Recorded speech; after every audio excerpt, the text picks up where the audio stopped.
Idoneo, I passed. I absolutely cannot even believe it. I even wasn't expecting that because I found that exam very, very, very tough.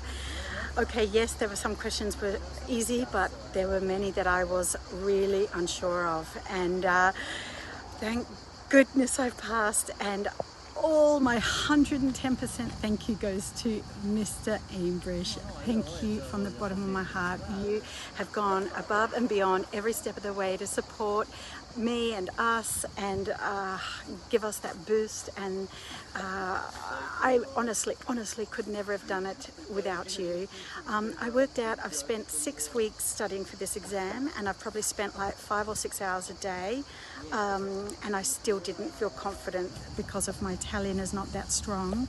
But because I watched all your videos and I did, you know, more than 1,000 test exams, it's just, you eventually get there. You eventually get there, and I just wish everyone the best of luck, and we can do it. Idoneo!